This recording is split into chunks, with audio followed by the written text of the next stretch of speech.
Jack Collins stood on the bridge of the EDF Sentinel, staring at the strange object on the view screen. It had appeared suddenly in Earth orbit, metallic and silent, with no response to communications. "What do we know about it?" he asked. Lisa Warren looked up from her console, her face illuminated by the blue light of her screens. "Almost nothing, Commander.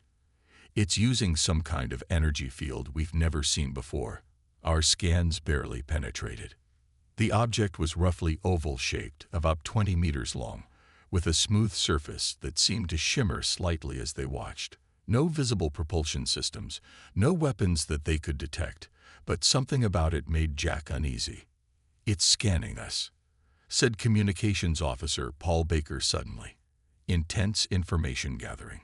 It's going through our satellite networks, defense systems, everything." Jack frowned. "Cut it off." "I can't," Paul replied, fingers flying across his controls. "It's using access protocols that shouldn't exist." "Defensive positions," Jack ordered. "Prepare to intercept if it makes any aggressive moves." The crew moved with practiced efficiency, but Jack could sense their tension. Humanity had always wondered if they were alone in the universe. Now they had their answer, and it wasn't coming with a friendly greeting. 3 days later, Lisa Warren burst into the GDI emergency meeting, interrupting the heated discussion among world leaders. "We've decoded part of its transmissions," she announced. "It's been sending data to somewhere beyond our solar system. The probe is assessing our military capabilities, resources, and population." The room fell silent. "An assessment for what purpose?" asked GDI Director Frank Taylor. Lisa's voice was steady, but her hands trembled slightly. "Based on the language patterns we've decoded. Conquest." Within hours, the world's major powers had formed an unprecedented alliance. The Global Defense Initiative was given emergency powers, and resources were diverted to military and scientific development. At GDI's main research facility, scientists Alan Frost and Maria Diaz worked around the clock to understand the alien technology. "The probe's transmission has a unique quantum signature," Maria explained, pointing to a complex model on her screen. "If we can isolate it, we might be able to trace where the signals are going." Alan nodded. "And if we know where they are, we can prepare," Maria finished. 2 weeks after its arrival, the probe suddenly changed position, moving toward Earth's moon. Jack Collins was given command of a rapid response team to intercept it. "Approach with caution," Jack told his pilots. "We want to capture it intact if possible." Their ships surrounded the probe, which had stopped near a lunar crater. As they closed in, instruments on all ships began to flash warnings. "Energy buildup," called the sensor operator. "It's doing something." "Deploy the containment field," Jack ordered. A shimmering bubble of energy formed around the probe just as it began to glow brightly. There was a flash of light, and the probe imploded, leaving behind only fragments. "It self-destructed," Jack reported later to GDI leadership, but the containment field preserved some components. The recovered technology was more advanced than anything humans had ever created. In the labs, Maria held up a small device that had survived the destruction. "This is some kind of quantum communication system," she said. "It's still active, still connected to wherever it came from." "Can we use it to learn about them?" asked Frank Taylor. Alan Frost nodded. "Better than that. We can use their own technology against them." That night, as Jack looked at the stars from the observation deck, the vastness of space no longer seemed peaceful. Somewhere out there, an unknown enemy was preparing to come to Earth. "We'll be ready," he whispered to himself.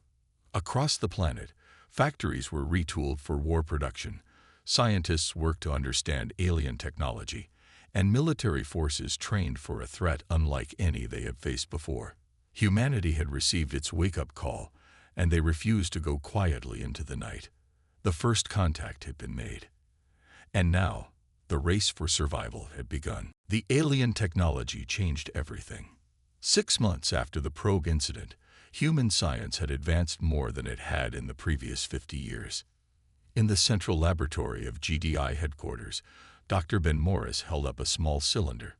It glowed with a soft blue light that pulsed gently like a heartbeat. "This is the key," he told the assembled military leaders.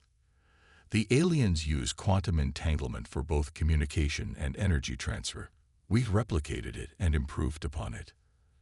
Director Frank Taylor leaned forward. "What does this mean for our defenses?" "It means we can create weapons that the aliens won't expect," Ben replied. "They'll think they know our capabilities based on the probe's assessment. They'll be wrong." Across the facility, Captain Olivia Grant supervised the construction of humanity's first true interstellar warship. The massive vessel took shape inside an underground hangar, hidden from satellite observation. "The whole plating is a composite based on the alien materials," explained the chief engineer. "It's 10 times stronger than steel, but weighs half as much." Olivia ran her hand along the smooth surface. "And the propulsion system, a modified version of their quantum drive. Once completed, the EDF Defiance will be able to travel to the nearest star system in days instead of decades." The world's economy had shifted entirely to war production. Every major nation contributed resources and personnel to the GDI. Children studied advanced physics and engineering in schools. Universities focused on military applications of the new technologies. In a secure meeting room, Director Taylor faced growing pressure from several world leaders. "We should attempt communication," insisted the European representative. "Perhaps there's a misunderstanding." "The probe was scanning our defenses and resources," Taylor replied firmly. "Its purpose was clear." "Even so, war should be our last option," said another leader. Taylor nodded slowly. "Publicly, we will pursue diplomatic solutions. We'll broadcast messages of peace. Meanwhile, we continue preparing for the worst." The peace broadcasts went out daily, transmitted on frequencies derived from the alien technology. No response ever came. 3 months later, Lisa Warren burst into Jack Collins' office. Her face was pale. "We detected a signal from the edge of our solar system," she said. "It matches the quantum signature of the probe." Jack's expression hardened. "How many?" "At least 5 vessels, all much larger than the probe. They're trying to be stealthy, but our new detection grid caught them." Within hours, the EDF Defiance and 2 sister ships, secretly completed ahead of schedule, departed Earth. They carry humanity's best weapons and brightest minds. On the bridge of the Defiance, Olivia Grant addressed her crew. "We don't know exactly what we'll face, but we know why we're fighting. Every person on Earth is counting on us." The human ships used a modified version of the alien stealth technology to approach the incoming fleet undetected. What they found shocked them. 5 warships, reported the sensor officer, heavily armed, and life signs. Thousands of them. Jack Collins, serving as tactical officer on the mission, studied the data. "They're not coming for peaceful contact. Those are troop carriers." Olivia made the decision immediately. "Prepare for combat. We'll hit them before they know we're here." Using the reverse-engineered technology, the Earth ships could see the aliens, but the aliens couldn't see them. It was an advantage no one had expected to have. "They think they're facing primitive humans with rockets and radio waves," Ben Morris said, checking the weapons systems he'd helped design. "Instead, they're facing weapons built from their own technology." As the alien fleet approached Mars, the human ships moved into position. "All ships, this is Captain Grant." Olivia's voice was steady. "Remember your training. Remember what we're fighting for." The element of surprise would be their greatest weapon. The fate of humanity depended on this first real encounter with the aliens who had come to conquer Earth. "Weapons hot," ordered Olivia. "Prepare to engage." Lieutenant Sam Weber was monitoring the long-range sensors when he noticed something unusual at the edge of the solar system.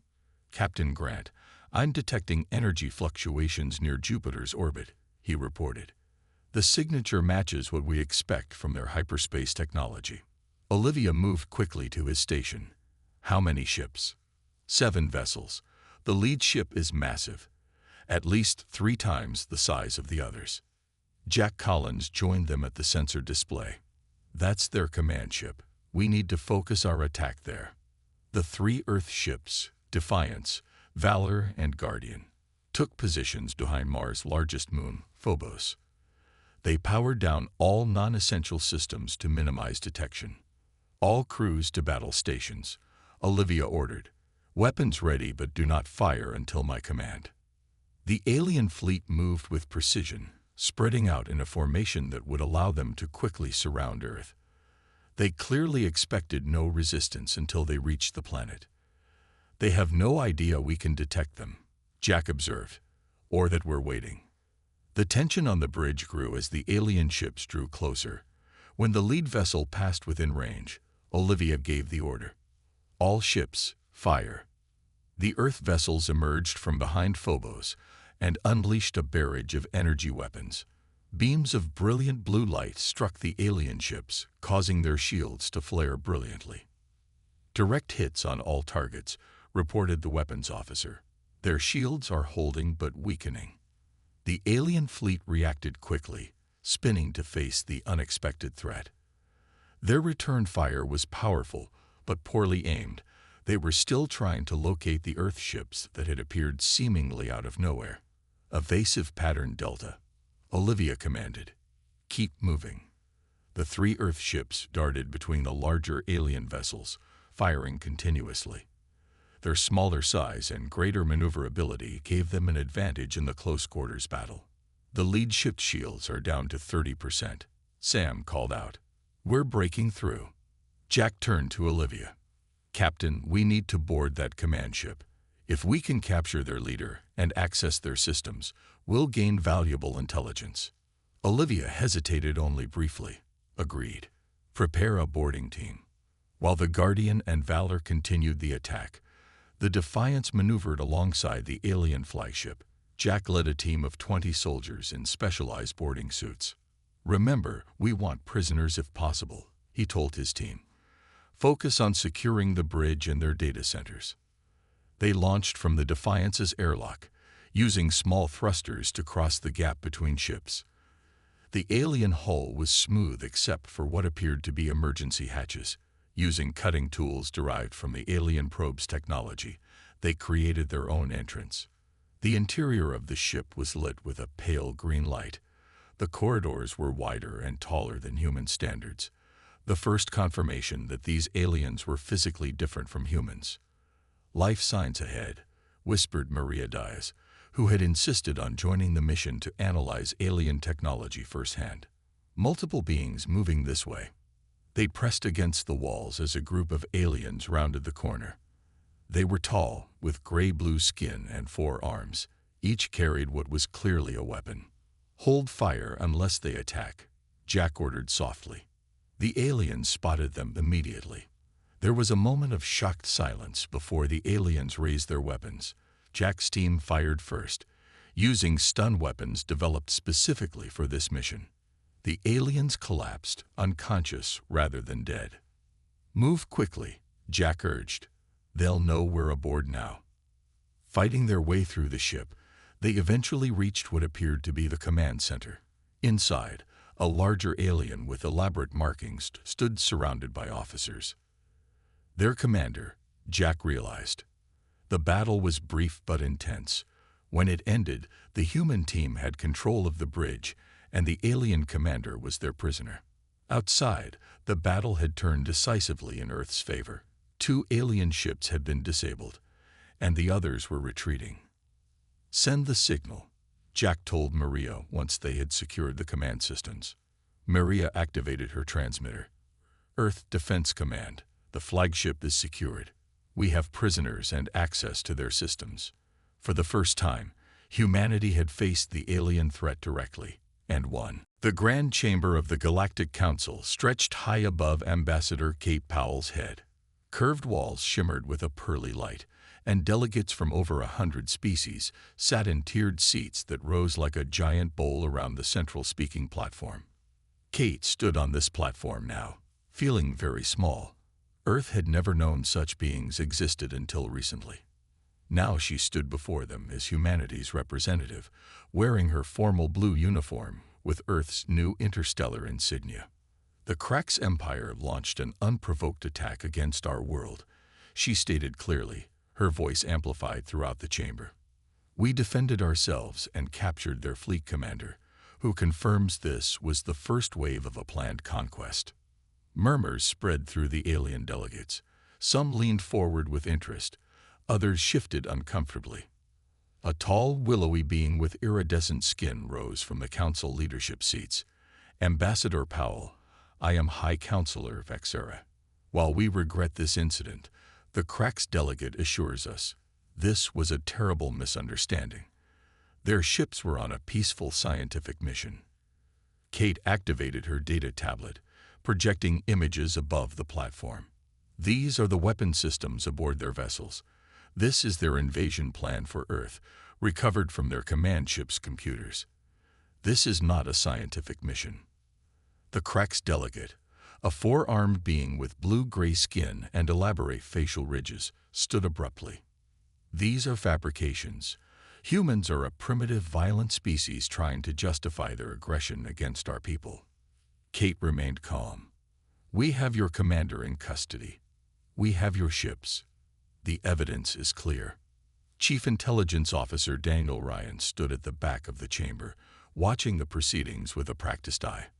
While Kate addressed the council, he studied the reactions of the delegates.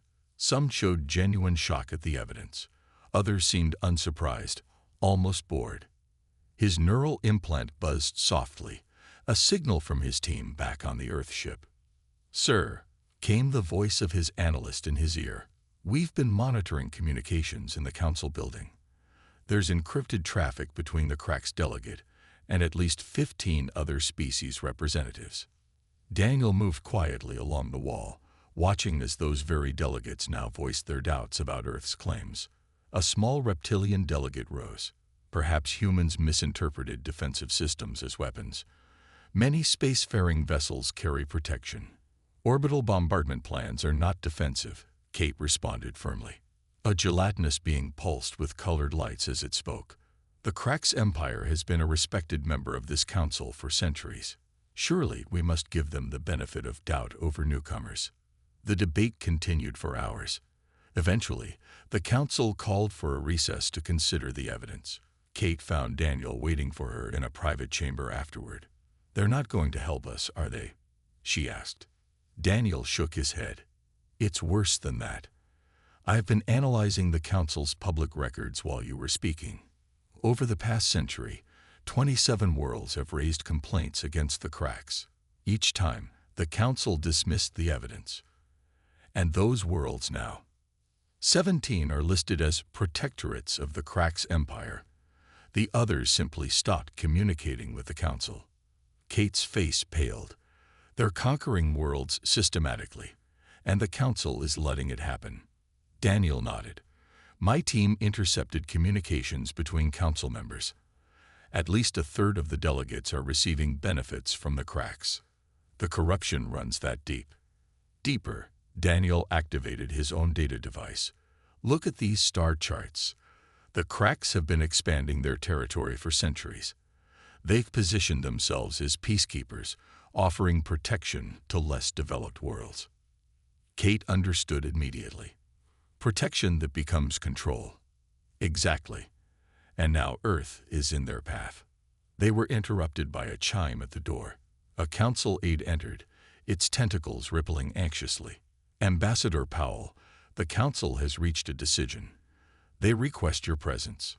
Back in the main chamber, High Counselor Vexera addressed the assembly. After reviewing the evidence, the council finds insufficient proof of Krax aggression. We recommend a diplomatic mission to resolve this unfortunate misunderstanding. Kate stood rigid with disbelief. The evidence had been overwhelming. As she left the chamber, the Krax delegate passed her, all four hands clasped in a gesture of false sympathy. Your world stands alone, human, it whispered, as all do, eventually. Kate met Daniel's eyes across the room. The message was clear. Earth could expect no help from the Galactic Council. Whatever came next, humanity would face it alone. The plan was called Operation Thunderbolt, and it went against every diplomatic solution the Galactic Council had suggested. Earth would strike first. Major Greg Turner studied the holographic display of the Krax military installation orbiting the planet Velos II. The structure was massive, a space station that served as both a forward base and processing center for resources extracted from the planet below. The Veloci are being used as slave labor, Greg explained to his Special Forces team. Intelligence confirms they're mining materials for Krax warships. Our primary objective is to disable the station's defenses and free the Veloci workers. His team of 12 soldiers wore the newest combat suits developed from captured Krax technology. Each suit enhanced strength and speed while providing advanced stealth capabilities. Remember, the Veloci look like us, but with purple skin and 4 fingers. Don't shoot the people we're trying to save, Greg added with a grim smile. Across the solar system, 5 other Earth vessels positioned themselves near different Krax installations. This coordinated attack would strike simultaneously at key military targets throughout Krax territory. On the EDF Defiance, Dr. Ben Morris made final adjustments to the new defensive systems. The adaptive shields should counter their main weapons, he told Captain Olivia Grant. Their energy signatures suggest they use a focused plasma discharge. Our shields will reconfigure to specifically block that frequency. Olivia nodded. How long will the advantage last? Until they adapt. Maybe an hour, maybe less. But it should be enough time. The signal came from Earth Command at exactly 400 hours. Operation Thunderbolt is go. The Earth ships dropped out of hyperspace directly adjacent to their targets, weapons already firing. The element of surprise was total. Greg's team launched from their ship in stealth pods, crossing the void to the station's maintenance airlocks. Using decryption tools developed from captured Krax systems, they bypassed security and entered the station undetected. Central control is 3 levels up, Greg whispered to his team. Engineering is 2 levels down. Split as planned. Half the team headed down to disable the station's power core, while Greg led the others toward the command center. They encountered their first resistance at a security checkpoint. 2 Krax guards fell to silence stun weapons before they could raise an alarm. These aren't military, noted Sergeant Liz Parker. They're security forces. The Krax don't expect attacks here. They reached the central control room and breached the door with a focused pulse charge. Inside, 8 Krax officers turned in shock as the human team stormed in. Hands up. Don't move, Greg shouted, the translator in his helmet converting his words to the harsh clicks and hums of Krax language. Most complied, but one officer lunged for an alarm panel. Liz's stun blast caught him mid-movement. Secure the room, Greg ordered. Find the slave control systems. Within minutes, they had control of the station. The other team reported success in disabling the power core's weapons capabilities while maintaining life support. Greg accessed the main communication system. Attention all Veloci workers. This is Major Greg Turner of Earth Defense Force. We have disabled Krax control of this station. You are free. Report to Loading Bay 3 for evacuation. Throughout Krax territory, similar scenes played out as Earth forces struck with precision. Weapons factories were disabled, military outposts captured, and enslaved populations liberated. On Velos II, thousands of purple-skinned Veloci boarded Earth transport ships, their faces showing a mixture of fear and hope. An elderly Veloci approached Greg as he supervised the evacuation. Why do you help us? What do humans want in return? Greg shook his head. Just allies. The Krax threatened our world too. The success of Operation Thunderbolt was beyond expectations. 6 major Krax installations disabled, minimal Earth casualties, and thousands of enslaved beings freed. But the victory celebration was short-lived. On the bridge of the Defiance, Lisa Warren received a disturbing report. Captain, she called to Olivia. Long-range sensors detect a massive hyperspace disturbance at the edge of Krax territory. It's their main battle fleet, Hundreds of ships. Olivia's expression hardened. The Krax Emperor is sending his armada. The first battle had been won, but the real war was just beginning. Earth's long-range sensors detected the Krax Armada 3 days before it reached the solar system. Over 200 warships, arranged in a sphere formation that would completely surround Earth and its colonies on Mars and the Moon.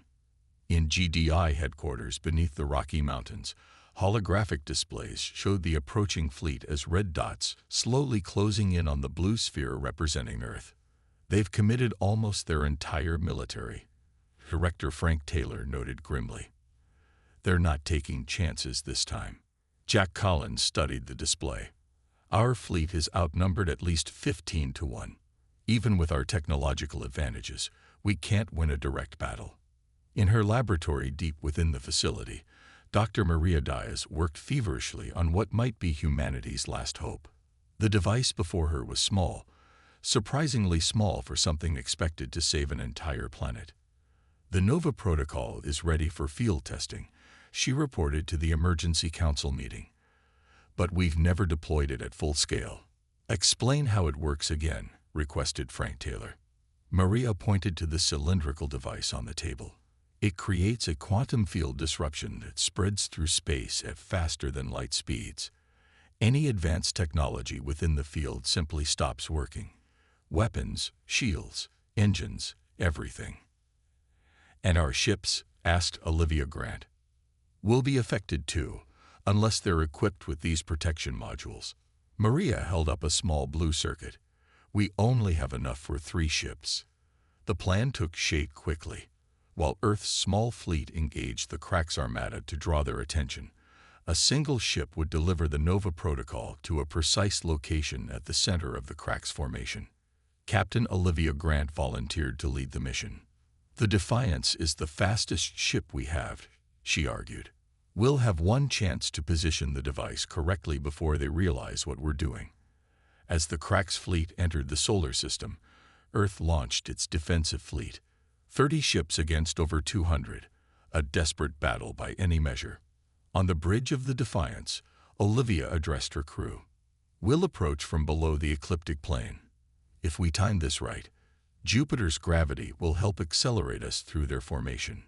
Lieutenant Sam Weber monitored the sensor readings as the massive battle began near Mars orbit.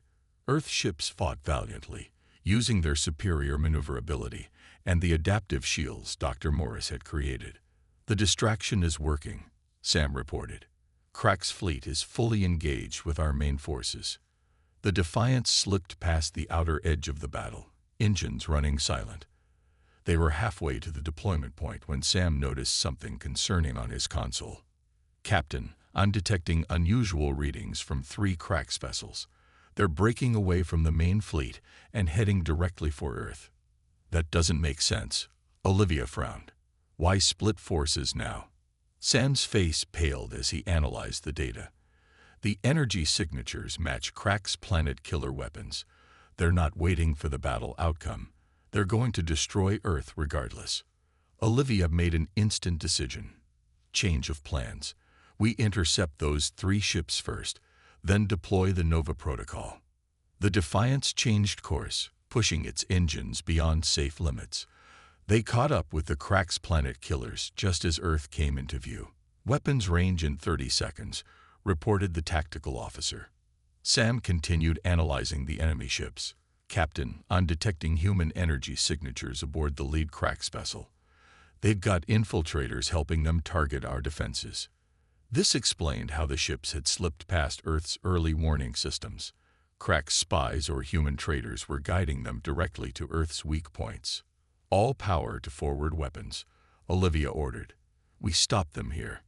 The Defiance opened fire, striking the engines of the first planet killer.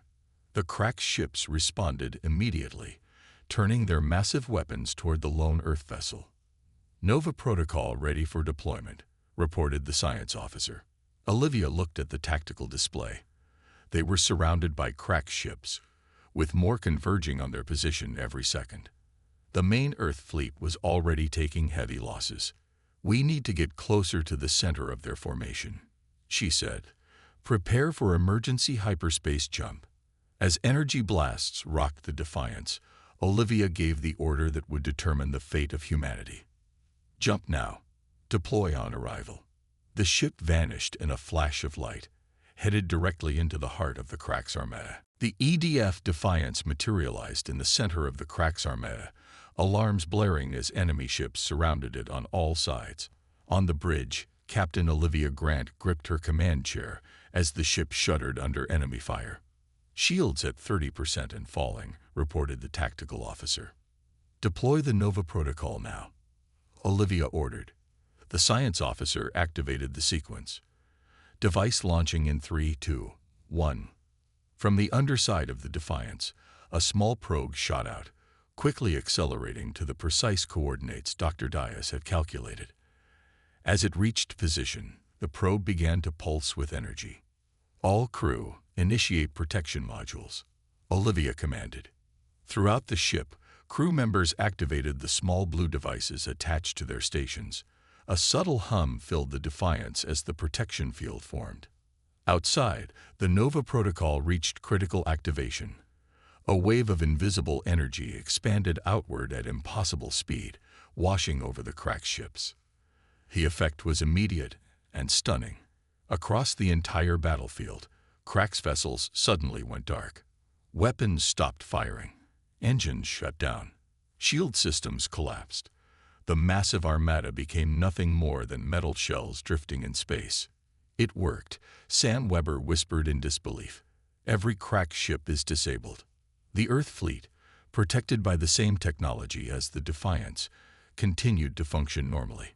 They quickly moved to secure the disabled Crax vessels. Commander Jack Collins led the boarding party onto the Crax Emperor's flagship. They encountered no resistance. The Crax were as immobilized as their ships, their powered armor and weapons rendered useless. In the Imperial Command Center, Jack found the Crax Emperor, larger than other Crax, with ornate ridges along his face, and all 4 arms adorned with ceremonial armor. "Your Majesty," Jack said, the translator converting his words, "your fleet is defeated. Your Empire's technology has been neutralized throughout this sector." The Emperor hissed something the translator couldn't catch, then switched to a language it could process. "This is impossible. No species has ever developed such capability." "We warned you not to threaten Earth," Jack replied simply. Back on Earth, Maria Diaz monitored the Nova Protocol's effects from her lab. "The quantum disruption is stable and expanding exactly as calculated. It will affect only Crax military technology, leaving civilian systems functional." Director Frank Taylor nodded with satisfaction. "Prepare the broadcast. It's time to deliver our message." Throughout the galaxy, on every world with communication technology, screens suddenly activated. Commander Jack Collins appeared, standing on the bridge of the Defiance. "This is Commander Collins of Earth's Defense Force. Today we defended ourselves against the Crax Empire's attempt to conquer our world. Their fleet has been neutralized without bloodshed, using technology we developed after they first threatened us." The camera panned to show the disabled Crax ships drifting harmlessly in space. "To all peaceful civilizations, Earth offers friendship and alliance. To those worlds suffering under Crax control, we offer liberation. Representatives from each world are invited to Earth to form a new galactic council, one based on mutual respect and protection." Jack's expression hardened slightly. "And to any who would threaten Earth or our allies in the future, let this serve as humanity's first and last warning. We are armed, we are ready, and we will defend freedom throughout this galaxy." In the following weeks, ships from dozens of worlds arrived at Earth. Some came cautiously, others eagerly. The Veloci, now free from Crax control, were among the first to pledge alliance with Earth. Ambassador Kate Powell welcomed representatives from 87 worlds to the new Galactic Summit in Geneva. For the first time, species that had been oppressed for centuries found their voices heard equally alongside established powers. The Crax Empire was confined to its home system, its military capabilities permanently disabled by the Nova Protocol. The corrupt members of the old council faced justice from their own people. On the observation deck of the Defiance, now orbiting Earth as a symbol of human determination, Olivia Grant and Jack Collins watched ships from across the galaxy coming and going freely. Was it worth it? Olivia asked quietly. All the preparing, the fighting. Jack looked at the peaceful activity below. We didn't just save Earth. We changed the galaxy. Humanity had issued its warning. But more importantly, they had created something new. A galaxy where freedom was protected, where cooperation replaced conquest, and where Earth stood ready to defend both. 5 years after the defeat of the Krax Empire, Earth had become the center of a new galactic community. The Nova Protocol remained the most closely guarded human secret, but its effects had reshaped power across thousands of worlds. Jack Collins, now Admiral of Earth's expanded fleet, stood on the observation deck of New Geneva Station.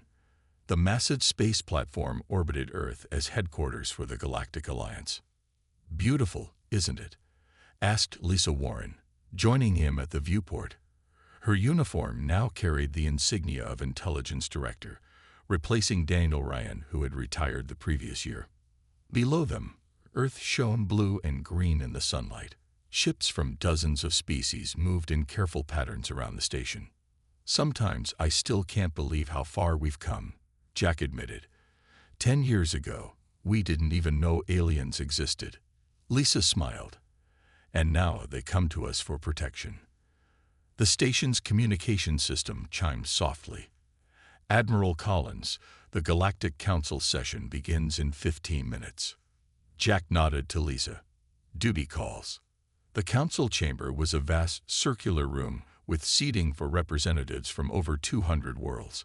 At the center stood a round table where the Leadership Council of 12 members met. Kate Powell, still serving as Earth's ambassador, welcomed Jack as he entered. "Admiral, thank you for coming. The Council has questions about the situation in the Orion sector." Jack took his place at the table. Representatives from the Veloci, Arcturians, and other former Krax victims filled the remaining seats. The larger chamber held delegates from worlds across the galaxy. "We've received reports of unusual activity near the Krax border," Kate explained. "Something is happening within their territory." Since their defeat, the Krax had been contained within their home system. The Nova Protocol had permanently disabled their military technology, and monitoring stations ensured they couldn't rebuild their war machine. "Our long-range sensors detected energy signatures we haven't seen before," Jack reported. "They appear to be testing new technology designed to operate despite the protocol's effects." A murmur of concern spread through the chamber. The Veloci representative, a purple-skinned female named Vala, leaned forward. "Are they attempting to restore their military capability?" "No," Jack replied. "These are not weapons signatures. Based on our analysis, they appear to be attempting to develop new farming and manufacturing systems, civilian technology." This caused a different kind of stir among the delegates. "The Krax were always conquerors," said an Arcturian delegate. "They'd never developed their own civilian infrastructure." Dr. Maria Diaz, now head of the Alliance Science Division, entered the chamber with a data tablet. "Admiral, we've completed our analysis of the Krax transmissions." "And?" Jack asked. "They're requesting opening diplomatic channels, not with Earth specifically, but with the entire Alliance." The chamber erupted in debate. Many delegates opposed any contact with the former oppressors. Others argued for cautious engagement. Jack raised his hand, and the room gradually fell silent. 5 years ago, we disabled their ability to wage war," he said calmly. "We did not set out to destroy their civilization. Perhaps this is a sign they're finally changing." Kate nodded slowly. "The Krax ruled through fear and force for centuries. With those options removed, perhaps they're learning another way to exist. Or setting a trap," warned the Arcturian. "A reasonable concern," Jack acknowledged, "which is why I propose a measured response. A small delegation, heavily protected, to meet on neutral territory." The vote was close, but the proposal passed.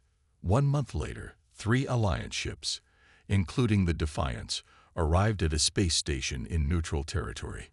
The Cracks representatives arrived in simple transport vessels. The Cracks leader was younger than expected, with fewer facial ridges than the emperor they had defeated. "I am Vexicon, chosen to speak for my people," he said through a translator. "We come seeking knowledge." "What knowledge?" Jack asked cautiously. "How to build rather than conquer. How to grow rather than take." The Cracks gestured with all four hands in a sign of humility. "For millennia, we only knew expansion through force. You showed us another path exists." It was humanity's most surprising victory. Without firing a shot, they had changed their greatest enemy. The warning that had once protected Earth now offered something more valuable: a chance for lasting peace across the stars.